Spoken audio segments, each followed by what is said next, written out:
Yayati marries Ashrubindumti. Once, King Yayati went into a forest for hunting. He saw a stag, which had 4 horns and chased it. The deer led him deep into the forest and then disappeared. Yayati was tired and thirsty. He saw a lake and decided to quench his thirst. First of all he took his bath and then drank sweet water from the lake. As Yayati was relaxing at the bank of that lake, he heard a sweet voice singing a song. Yayati proceeded towards the direction from which the sound was coming.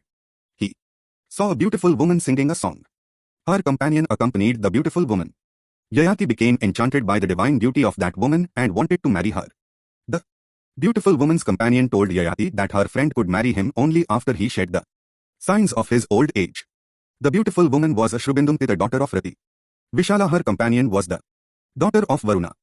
Yayati returned to his palace and requested his two sons Taru and Yadu to exchange their youth in lieu of his old age, but both of them refused to oblige him. Yayati cursed both of them. Yayati had a son Puru from his wife named Sharmishtha. When he made the same request to Puru, he agreed without any hesitation. Yayati became pleased with Puru and appointed him as his successor. Now, Yayati became young once again and went to meet Ashrubindumti. But Ashrubindumti's friend Vishala was still not convinced and expressed apprehension that her friend would never play second fiddle to his two wives Sharmishtha and Devyani. King Yayati, being blinded by his lust, assured Vishala that Ashrubindumti would enjoy the supreme authority and she had nothing to fear. He said, I promise that you will be my only wife and I will have nothing to do with my wives. This way Yayati married Ashrubindumti and enjoyed a blissful married life for 20,000 years. Once, Ashrubindumti expressed her desire of visiting all the divine places in Indraloka, Brahmaloka, Shivaloka and Vishnuloka. Yayati took back his old age from Puru and returned his youth. He appointed Puru as his successor and instructed his subject to live peacefully. But the people wanted to be with Yayati, so all of them accompanied him to the heaven. Yayati visited all the divine places and ultimately attained to Vishnuloka. Krunjal, the enlightened parrot. Once, while describing about the importance of a teacher, Lord Vishnu had narrated the following tale to King Vena. Sage Chavan came from the lineage of Bhargav. Once, he arrived at Omkareshwar with the objective of acquiring knowledge. Since he was tired, he decided to take rest under the shade of a banyan tree. A parrot named Krunjal lived on that tree. The parrot had 4 young ones, Ujjaval, Samujjaval, Vijjwal and Kapinjal. Krunjal was a very learned parrot and had mastery over all the scriptures. Once, Ujjaval requested Krunjal to give discourse on various aspects of religiousness. Krunjal said the whole world is full of sorrow. A man can be liberated from his sorrow by the means of salvation because salvation is free from sorrow. Salvation can be attained with the help of abstinence, self-control and having deep devotion in Lord Vishnu. The soul being enlightened is also called Paramatma. But covered by the darkness of ignorance, it becomes difficult for the soul to attain salvation. A devotee can meditate on both the forms of Lord Vishnu Sakar, with form, and Nirakar, formless.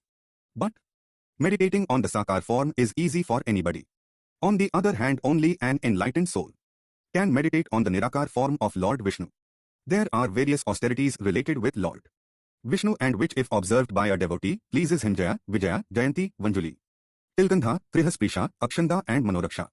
All these austerities are similar to different types of Ekadashi or Dvadashi Vrata. Similarly to other austerities, namely Ashuneshayan and Janmashtami, are capable of freeing a man from all his sin. A devotee who chants Shatnam Stotra attains salvation. Krunjal preaches Vijjwal, describing the virtue of benevolence to Vijjwal. Krunjal, the learned parrot, narrated the following tale. Once, there lived a king named Subahu who ruled over Chola Desha. A learned Brahman named Jamini used to counsel him on religious and spiritual matters. One day, while Jamini was giving a discourse on the virtue of benevolence, Subahu requested him to describe about those deeds that enables a man either to attain to the heaven or to hell.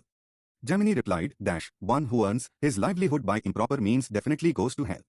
Similarly, atheists, licentious people, proudy, backbiters and ungrateful people go to hell too. One who gobbles up others' wealth by illegal means or shows disrespect to his guest goes to hell. One who is a habitual liar, or one who kills innocent animals, or one who has abandoned the religious path is certain to go to hell. One who is truthful and engages himself in various virtuous deeds like penance, meditation, study of the scriptures, goes to the heaven. One who is respectful towards his elders and leads a virtuous life goes to the heaven. In the same manner, he who is benevolent and free from vices like jealousy, hatred, etc. goes to the heaven. Similarly, one who leads his life as per the instructions given in the scriptures, or has full control over his sensual desires, goes to the heaven. King Subahu was so impressed by Jamini's preaching that he decided to spend rest of his life in the service of Lord Madhusudan. He performed countless oblations as long as he was alive and attained to Vishnuloka after his death. Krunjal narrates about his previous birth. Sage Chavan, who had been listening to the narration of Krunjal, was amazed by his profound knowledge. He asked Krunjal, "O great soul, who are you? From where did you acquire such divine knowledge?" Krunjal, who remembered everything about his previous birth, said, "In my previous birth, I was the youngest son of a Brahman named Vidyadhar. My name was Dharma Sharma. Seeing my dislike for study, my father became worried about my future. I used to waste my time loitering here and there. People used to make fun of my stupidity, which made me extremely sad. I decided to acquire knowledge but did not find anybody willing to teach me. In due course of time, I became old but was still an idiot. One day, I was sitting in a temple, cursing my fate. Suddenly, a sage arrived there and asked me as to what made me so sad. I narrated my woeful tale. The sage felt pity on my condition and blessed me with divine knowledge that made me capable of having advanced knowledge of all the future incidents of the world."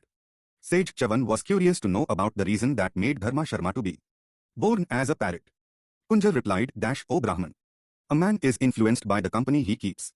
The reason why I took birth as a parrot is related with an incident which occurred in my previous birth.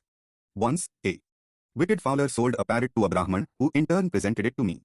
With the passage of time, I became very attached with the parrot and gradually deviated from my virtuous path. As a result, all my divine knowledge vanished and I became an idiot once again. One day, a cat arrived and killed that parrot in my absence. I became very sad and used to spend my time crying over the dead parrot. Ultimately, I died, but even at the time of death, my mind was preoccupied with the thoughts of my beloved parrot. As a result, I was born as a parrot, but fortunately, I remembered my previous birth even while I was still in my mother's womb. I was full of remorse and used to curse myself for having wasted my life." Sage Chavan was amazed by the narration of Krunjal, the learned parrot.